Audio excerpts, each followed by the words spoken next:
সুমন বেগম পলাই গ'ল। কান্দি কান্দি নিথৰুৱা হৈ পৰিল স্বামী নজৰুল। মই ভাবছোঁ কি মনত মায়া ঘাটত থকা গৈছে সপ্তাহে ঘৰ তাৰপিছত দুটা আইটেম তাই ফোন কৰিছে ভিনিটোত তাত পৰিয়ালৰ গৈছোঁ মই নলবাৰী ল'ৰা এটাৰ লগত গুচি আহিছোঁ পলাই যা বুলি কৈছে। এইটো ল'ৰা মোৰ ইয়াৰ বয়স 5 বছৰ 7 বছৰ। ইমান সৰু ল'ৰা ছোৱালী তোমাৰ মাইকী পলাই গ'ল নে? এতিয়া যি কিবা অভাৱ পাইছে কোনো পিন্ধা উৰা হওক খোৱা লোৱা হওক কোনো চাইডৰ অভাৱ পোৱা নাই। মই যেন দিম হাজিৰা কৰোঁ লাইনৰ কাম কৰা পিছত আজিকালি ঘৰত দি পোৱা নাই।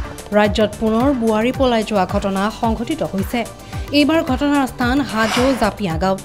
দুটা সন্তানৰ মাতৃ সুমন বেগমে লাজমান কাটিলে গাঁওবাসীৰ। এটা সন্তান লগত লৈ আন এটা সন্তান ঘৰত থৈ পৰৰ পুৰুষৰ লগত পলাই গ'ল সুমন বেগম।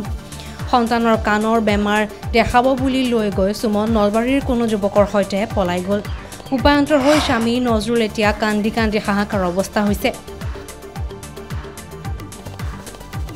স্কুলত থৈছে পিন্ধে উৰে থৈ ল'ৰা সুমন কইনা মোৰ সুমন বেগম। তাৰপিছত ছোৱালীটো কাণৰ অসুখ হৈছিল পৰীক্ষা গম পোৱা হৈছিল কাণত অলপ পকাৰ দৰে হৈছিল। তাৰপিছত মই বোলো ডিমু ধূলি মই লৈ যাওঁ কৈছোঁ নহয় দে মিলানত পঢ়নাপক দেখাই লওঁ মই বোলো যাত ডাক্তৰখানাত। তাৰপিছত যিমানে দেৰি হ'ল মই ভাবছোঁ কি মনত মায়া ঘাটত থকা গৈছে সপ্তাহে ঘৰ তাৰপিছত দুটা আইটেম তাই ফোন কৰিছে ভিনিটোত তাত পৰিয়ালৰ গৈছোঁ মই নলবাৰী ল'ৰা এটাৰ লগত গুচি আহিছোঁ পলাই যা বুলি কৈছে। কোন ল'ৰাৰ লগত গৈছে মই গম নাপাওঁ আৰু আগে পিছে ফোন কৰা মই গম পোৱা নাই। আনহাতে স্বামী নজৰুলে সমুদায় ঘটনা সন্দৰ্ভত হাজো আৰক্ষীত দাখিল কৰিছে এখন এজাহাৰ। এতিয়া বিপদ এতিয়া যায় তাই যতি নাযায় তাই মই বিচাৰা নাই খালি মোৰ ছোৱালীটো মোক লাগে যতি নহওক বাকী মই থানাতো এজাহাৰ যি দিছোঁ ছোৱালীটোৰ কাৰণে দিছোঁ। তাই নিজে খুচি কৰি আহি গৈছিলোঁ তাই বেলেগ সম্পৰ্ক কৰক মই এইটো আপত্তি কৰা নাই খালি মোৰ ছোৱালীটো মোক লাগে আৰু। ল'ৰা এটা ছোৱালী এটা এইটো ল'ৰা মোৰ ইয়াৰ বয়স 5 বছৰ 7 বছৰ। ইমান সৰু ল'ৰা ছোৱালী তোমাৰ মাইকী পলাই গ'ল নে?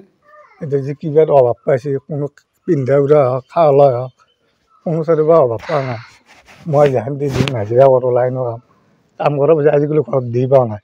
এই ল'ৰা ছোৱালীও তাইৰ নামতে কিবা খাই কিবা নাখায় মই আজিকালি হিচাপ লোৱা নাই। তুমি প্ৰেম কৰি বিয়া কৰাইছিলা নে ঘৰৰ মানুহ? নাই মই ভাল পাই লাগি আছোঁ। হাজোৰ পৰা প্ৰাঞ্জল কলিতাৰ ৰিপৰ্ট DA 365।